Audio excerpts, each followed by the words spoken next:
నమస్తే.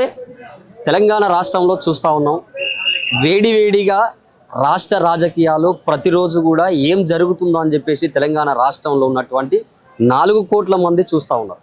ఒక పక్క అధికారంలో ఉన్నటువంటి నాయకులు ప్రతిపక్షంలో ఉన్న వాళ్ళని ప్రతిరోజు పొద్దున్న లేస్తే మిమ్మల్ని అది చేస్తాం ఇది చేస్తాం అని చెప్పేసి అంటున్నటువంటి మాటలు. సో మరి ఇది ఎటువైపు దారి తీసే అవకాశం ఉన్నది? ఒకసారి మాట్లాడే ప్రయత్నం చేద్దాం. ఎర్రబెల్లి సతీష్ రావు గారు ఉన్నారు, బీఆర్ఎస్ లీడర్, స్టేట్ లీడర్. ఒకసారి మాట్లాడే ప్రయత్నం చేద్దాం. అన్న, ఎట్లా చూడొచ్చు? ఇప్పుడు ముఖ్యమంత్రి గారే స్వయంగా కొన్ని వాక్యాలు చేసినటువంటి పరిస్థితి, బీఆర్ఎస్ పార్టీని మొత్తమే లేకుండా చేస్తా అని చెప్పేసి అంటున్నటువంటి పరిస్థితి, దీనికి ఎట్లా చూడొచ్చు? వాస్తవానికి రాష్ట్ర ప్రజలకు ఏం చెప్పదలుచుకున్నారు? బీఆర్ఎస్ పార్టీ సిల్వర్ జూబ్లీ చేసుకున్న పార్టీ. బీఆర్ఎస్ పార్టీలనే రాజకీయంలో కొద్ది రోజులు మా దగ్గరనే ఉన్న వ్యక్తే ఈరోజు ముఖ్యమంత్రి. అటువంటి ముఖ్యమంత్రి తండ్రి లేకుండా చేస్తాను తప్పు కదా. మనం పుట్టిందే తండ్రి కోసం. అట్లాంటిది నువ్వు పార్టీనే లేకుండా చేస్తా అంటే ఇట్లా ఈ జెండా మోసినావు, జెండా కట్టినావు, మా లెక్క ఈ భవన్కి వచ్చావు, మా లెక్క ఈ భవన్కి వచ్చినావు, భవన్కి వచ్చి బయటకు పోయినావు, మా లెక్క జెండా పట్టినావు, మా లెక్క ఇప్పుడు హరీష్ గారు వెనుక వచ్చినావు, మా లెక్కన కేసీఆర్ వెనుక వచ్చినావు. ఇవన్నీ ఉన్నాయి కదా. కేసీఆర్ గారు ఎన్నుకున్నావు, హరీష్ గారు ఎన్నుకున్నావు. ఈరోజు లేకుండా చేస్తా అంటే ఇట్లా తండ్రినే లేకుండా చేస్తా అంటే అది చూడాలా మరి ఎట్లుంటుందో. అంటే అన్పార్లమెంటరీ లాంగ్వేజ్ వాళ్ళు స్టార్ట్ చేసిన తర్వాతనే నాకు ఇంకా ఆగబుద్ధి అయితే లేదు, ఇంకా నేను ఎక్కువ మాట్లాడతా అని చెప్పేసి ఇప్పుడు అధికారంలో ఉన్నటువంటి నాయకులు కావచ్చు, కీలక నేతలు కూడా అంటా ఉన్నారు. సో మరి వాస్తవానికి బీఆర్ఎస్ పార్టీలో ఉన్న వాళ్ళు నెక్స్ట్ అధికారం మేము వస్తామని చెప్పేసి అంటున్నటువంటి మాట మీ పార్టీలో ఉన్నటువంటి నేతలు. ఎందుకన్నా పొద్దున్న లేస్తే ఈ పంచాయతీ దేనికోసం అసలు? మాకు కొన్ని ఎగ్జంప్షన్స్ ఉంటాయి. మా నాయకుడు తెలంగాణ తెచ్చిన నాయకుడు. నేను ఎటు పడితే అటు మాట్లాడితే మా నాయకుడు కూడా నా వీడియో నీ వీడియో చూస్తాడు. కాబట్టి కొంచెం మేము సాంప్రదాయబద్ధంగా ఒక లెవెల్గానే మాట్లాడాల్సి వస్తుంది. లేకుంటే మా నాయకుడు కనుక సిగ్నల్ ఇచ్చి, మా అధినాయకత్వం కనుక సిగ్నల్ ఇస్తే నేను సరిపోతుంది. నాకు రెండో కోణం కూడా ఉంటుంది మాట్లాడడానికి. నేను ఇక్కడ తెలంగాణ ఒరిజినల్ చీన్స్ ఉండి నేను మాట్లాడితే కదిలిస్తే ఎవడు ఆపని కూడా ఆపలేడు. నువ్వు మాట్లాడినా కదిలిచ్చినా ఆపని కూడా ఆపలేడు. మనకు వచ్చేదే అది కదా. తెలంగాణకు వచ్చేదే అగ్రెసివ్ మాట్లాడతాం. కాకుంటే ప్రజల్లో మనకు వద్దు, మనం మంచి పని చేసాం, తెలంగాణ తీసుకొచ్చాం, 14 ఏళ్ళు కొట్లాడి 10 ఏళ్ళు మనం మంచి అభివృద్ధి చేసాం, అన్ని విధాలా బాగా జరిగింది ఈ రాష్ట్రానికి. అటువంటిది ఇప్పుడు ఈ వచ్చిన ప్రభుత్వానికి కూడా కొద్దిగా టైం ఇద్దాము. టైం ఇచ్చి వాళ్ళు ఏం చేస్తారు, ఎక్కడ ఏ లాభపడ్డా, ఏ స్కీమ్లో ఏం జరిగినా మన తెలంగాణ బిడ్డే బాగుపడతాడు. ఏ ప్రాంతంలో ఈ పార్టీ అని, ఆ పార్టీ అను, ఆ కాంగ్రెస్ పార్టీ మనిషినో, ఈ బీజేపీ పార్టీ మనిషినో, ఎవరు బాగుపడ్డా మన బిడ్డే బాగుపడతాడు. అందరినీ హక్కున చేర్చుకున్న నాయకుడు కేసీఆర్ గారు. కాబట్టి మేము సమయం ఇచ్చినాం. వాళ్ళు ఏ విధంగా మాట్లాడినా ఇంకా సమన్వయంతో ఉన్నాం. బీఆర్ఎస్ పార్టీ ఎన్ని కోట్ల రూపాయలు స్కామ్ చేసిరన్న పొద్దున్న లేస్తే వాళ్ళు అంటా ఉన్నారు, ఇన్ని కోట్లు స్కామ్ చేసిరు, మేము లెక్కలు తీస్తాము, ఒక లెసన్లు చెప్పొచ్చు, దీన్ని పాఠంగా చెప్పొచ్చు అని చెప్పేసి చెప్తున్నటువంటి మాట. వాస్తవానికి అందుకనే వాళ్ళు రాజ్యం కోల్పోయినారు, అందుకనే మేము అధికారంలోకి వచ్చినా అంటారు. దాన్ని ఎట్లా చూడాలి? ప్రజలు ఏమంటున్నారంటే మాటలు ఆపండిగా, మీ మాటలు ఎక్కువైపోయినాయి. ఊకే ఒరుడు మాటలతో కాదు. అధికారంకి వచ్చే ముందు అదే మాట్లాడినరు, అధికారంలోకి వచ్చాక స్టైల్ మార్చి అభివృద్ధి వైపు చేయండి, అభివృద్ధి చేసి మా మనుషులను గెలుచుకోమంటున్నారు. తెలంగాణ రాకముందుకు గక్కడే కేసీఆర్ గారు ఉన్నారు, అదే ఫామ్ హౌస్లో. ఈ రోజు గక్కడే ఉన్నారు. తెలంగాణ వచ్చిందనో, తెలంగాణ తెచ్చినానో ఒక జూబ్లీహిల్స్ ప్యాలెస్లో, లేకుంటే ఇంకెక్కడో లేదు. తెలంగాణ ఉద్యమంలో ఎక్కడైతే ఉన్నారో ఈ రోజు కూడా అక్కడే ఉన్నారు. తెలంగాణ ఉద్యమంలో ఏ పొలంలో పోయినరో ఈ రోజు కూడా ఆ పొలంలో తిరుగుతున్నారు. తెలంగాణ ఉద్యమంలో ఏ విధంగా వ్యవసాయం చేసిందో ఆ విధంగానే ఈరోజు మాజీ తొలి తెలంగాణ ముఖ్యమంత్రి ఆ విధంగా. అక్కడే మార్పు రాలే, మాటల్లో మార్పు రాలే, ప్రవర్తనలో మార్పు రాలే. ప్రజల హృదయాల్లో ప్రజలు మా చెవులతోటి వాళ్ళు చెప్పిన మాట నోటితోటి మేము చెవులో విన్నాం కాబట్టి మోసపోయాం. మా సర్వం నయనం ప్రధానం అంటారు. కళ్ళతోటి చూసిందే నమ్మాలని వెనకటి నుంచి అనేది. ఆ కళ్ళతోటి చూసింది మేము మోసం జరిగింది, మోసపోయినామని ప్రజాక్షేత్రంలో ప్రజలు చర్చించుకుంటున్నారు. ఎక్కడైనా ఏ రాష్ట్రంలో అయినా ప్రతిపక్షంలో ఉన్నోళ్ళు అధికారంలో ఉన్నోళ్ళ మీద అంటారు ఎన్ని మాటలైనా సరే. అంటే మీరు అది చేస్తున్నారు, ఇది చేస్తున్నారు, మీ చిట్టా బయట పెడతాం, మీరు చేస్తున్నటువంటి అక్రమాలు ప్రజలకు మోసం చేస్తున్నారు అని చెప్పేసి అంటా ఉన్నారు. కానీ ఇక్కడ రివర్స్ ఉంది తెలంగాణలో. ఏంటంటే ఫుల్ ఆపోజిట్గా ఉంది. అంటే ప్రతిపక్షంలో ఉన్నోళ్ళని అధికారంలో ఉన్న వాళ్ళు అంటారు పొద్దున్న లేస్తే.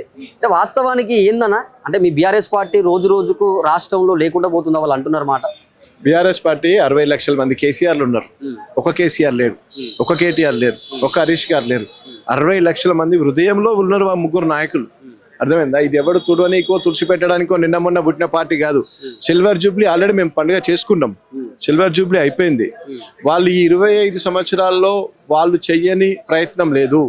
ఈ పార్టీలో ఈ పార్టీని విడగొట్టాలని తెలంగాణ ఉద్యమం నుంచి కేసీఆర్ మీద ఈ అవాకులు చెవాకులు పలికి తెలంగాణ ఉద్యమం నుంచే పార్టీల నుంచి హరీష్ రావు గారు వస్తున్నారు, పార్టీ నుంచి వీలు పోతున్నారు. ఈ అవాకులు చవాకులు బలిపి ఈ అన్ని విధాల కుట్రలు పన్ని ఆఖరికి మా కవితక్కను ఏదో విధంగా చేసి ఆమెతోటి మాట్లాడడానికి మొత్తానికి 25 సంవత్సరాలు పట్టింది విజయం సాధించడానికి. ఈ కేసీఆర్ యాంటీ టీం ఏదైతే ఉందో, కొన్ని స్లాటర్ హౌసులు కానీ, కొన్ని యాంటీ పక్క రాష్ట్రాలు ఉన్న పెద్ద నాయకులు కానీ, వాళ్ళందరూ దీన్ని విచ్ఛిన్నం చేయాలని 25 సంవత్సరాల తర్వాత విజయం సాధించారు. అంటే కాంగ్రెస్ పార్టీ రాష్ట్రంలో చేస్తున్నటువంటి అభివృద్ధి కావచ్చు, లేకపోతే ఆ బీఆర్ఎస్ లో నుంచి కాంగ్రెస్ లో కొంతమంది వస్తున్నారు, సో వాళ్ళ పార్టీలనే చీలికలు వస్తున్నాయి, సొంత పార్టీలనే కొంత వాళ్ళకే లేదు కమ్యూనికేషన్ అని చెప్పేసి చెప్తా ఉన్నారు. దానికి ఏం చెప్తారు? మాకు ఏ కమ్యూనికేషన్ ఉందో మేము ప్రజాక్షేత్రంలో రేపు మెయిన్ 28లో చూపిస్తాం. మేము తర్వాత మీకు వచ్చినాక సీట్లు గిట్లు ఏముంటాయి, అంత ప్యాకప్లే ఉంటాయి మీదన్నీ, మీకు సీట్లు ఏమొద్దు, మీకు సీట్లు గిట్లు చర్చలు ఏమొద్దు, మీరు చేసిన కుంభకోణాలన్నీ లైన్ పెట్టేసి దానికి ఒక మంత్రిని పెట్టేసి ఆ కుంభకోణాలన్నింటినీ వేసుకుంటూ పోతే మీకు జైలు సరిపోవు అని ప్రజలు అనుకుంటున్నారు. అంటే ఇప్పుడు ప్రజలకు అల్టిమేట్ గా సరే ఎవరు ప్రభుత్వంలోకి వచ్చినా కూడా అల్టిమేట్ గా వాళ్ళకి కావాల్సింది ఏంటనంట, వాళ్ళు అధికారంలో ఉన్న వాళ్ళైనా సరే ప్రతిపక్షంలో ఎవరు అధికారంలోకి వచ్చినా వాళ్ళకి కావాల్సింది ఏంటంటే ప్రజలకు కావాల్సినటువంటి సకల సౌకర్యాలు ఇయ్యలమే. మరి ఈ అభివృద్ధి పక్కన పెట్టి ఈ పంచాయతీలు పెట్టుకుంటూ పోతే ఏంది అసలు? మేము అదే చెప్తున్నాం. మేము ప్రజాస్వామ్యం మీద గౌరవంతో బాబాసాహెబ్ అంబేద్కర్ గారు రాసిన రాజ్యాంగం ప్రకారం ఓటు అనే ఆయుధం ద్వారా మీరు చెప్పిన మాటలకు మోసపోయి ప్రజలు మిమ్మల్ని అధికారం ఎక్కించారు. మేము ప్రతిపక్షంగా మాకు ఒక హోదా ఉన్నది. మీరు చేసిన తప్పులను కుంభకోణాలను ఎత్తి చూపడమే మాకున్నది రాజ్యాంగంలో. మేము అదే పని చేస్తే మీరు సిట్టు నోటీస్ ఇస్తే ఎట్లా? మేము పొద్దున నిన్న బొగ్గు కుంభకోణం జరిగింది, 7% టెండర్లు ఉన్నది, సూదిని సృజన్ రెడ్డి స్వయాన ముఖ్యమంత్రి గారికి బావమర్ది వరుస అవుతారు అని చెప్పినాం. దాని మీద బీజేపీ ఉలుకులేదు, ఇక్కడ ఉన్నది పలుకు లేకుండా మాకు నోటీసులు ఇచ్చేసి మమ్మల్ని ఇవాళ మళ్ళీ రమ్మంటే సిట్టుకు రమ్మంటే మేమేమన్నా ఉడత ఊపులకు వీటికి ఏమైనా భయపడతామా? మాకేమైతుంది? కేసీఆర్ బయటకు వస్తలేడట, ప్రతిసారి కేసీఆర్ భయపడుతున్నాడు, వస్తలేడు అంటారు కదా, మరి ఏం చెప్తారా? కేసీఆర్ 25 ఏళ్ళ నుంచి భయపడుతుండు, ఈ రోజు కాదు 25 ఏళ్ళ నుంచి భయపడుతుండు. దేనికి?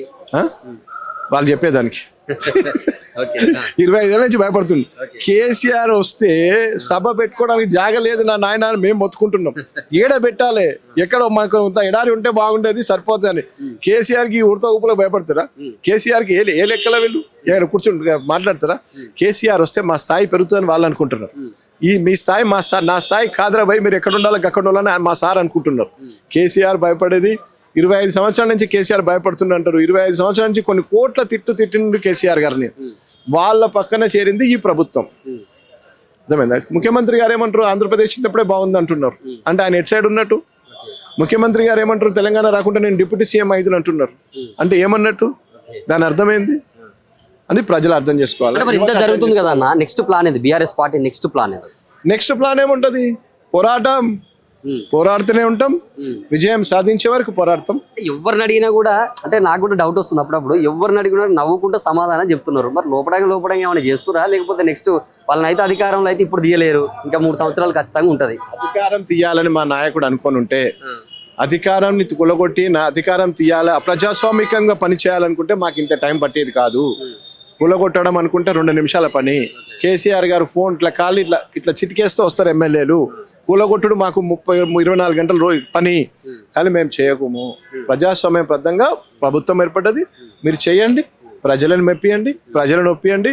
బిర్లా సెక్రటరీ పక్కకు బిర్లా మందిర్ వెంకటేశ్వర స్వామి పాదాల దగ్గర ఆరతి దగ్గర మీరు ప్రమాణం చేసిండ్రు, అది యూట్యూబ్లలో ఉన్నాయి.